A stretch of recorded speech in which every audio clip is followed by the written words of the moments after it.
Abalamuzi ba kkooti ensukkulumu lwali bawuliriza okusaba okwateekebwa bannamateeka ba Kyagulanyi nga baagala ensonga ze batwala mu kkooti eno kwekwatagana n'ebyokulonda zigibweyo. Medad beegasa eggona akulira mu lwa Kyagulanyi bw'ati atandise okwanya ensonga omulina okwenyonya lwaki omuntu waabwe yasazeewo ensonga zino aziggyemu enta. Find pleasure in ordering each party to bear its costs.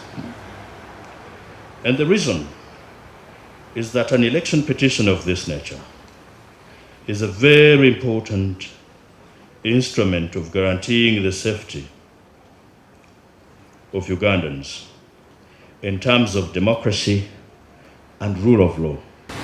We are aware, my lords, that in previous petitions the court has not granted costs. However, we submit that in those cases there was no withdrawal.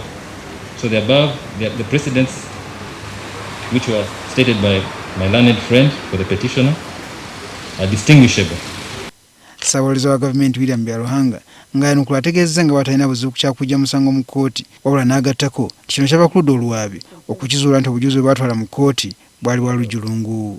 Byaruhanga era asabye Kyagulanyi okuliyirira abawawaabirwa. So I juxtapose this and the need to temper my initial instincts, the one we were just talking about now, to demand for costs. And then I came to the conclusion, my lords,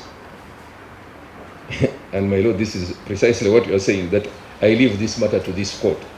Council Wameli was similarly on NTV, on the 23rd of February 2021, maligning this very court. The details and the affidavit of Mr. Oscar Chihika. The allegations against the applicant are so grave in nature, to the extent that they are touching the relationship of a litigant and this court, a forum he chose to come to. Ssaabalamuzi Owunyiddolo agamba nti kkooti bulijjo za kusigala nga za bwenkanya ne mu mbeera nga waliwo baziwalampa era nga obujulizi omuntu bw'atwala mu kkooti bwe bumweyimirira. The judiciary of Uganda which I heard,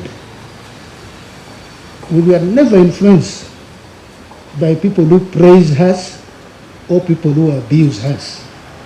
You can abuse the Chief Justice, you can abuse the justices of the Supreme Court or the entire judiciary.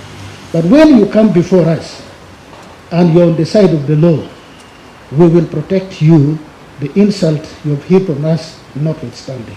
Omusango Omulamuzi Stella Arach Amoko asomye ensalawo y'abalamuzi ng'engazi ku nsonga zino ejja kubajja bujja omulina okusalawo ku ky'okuliyirira abawawaabirwa.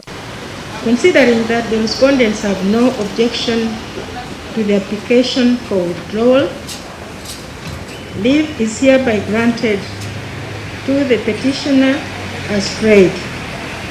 And the petition stands withdrawn. Tuli basanyufu nti abawaabi balabye nti no ensonga zaabwe zibadde teziriimu nsa omusango ne bagugyayo. Era babadde bajja bagoberera buli ekibadde kigenda mu maaso.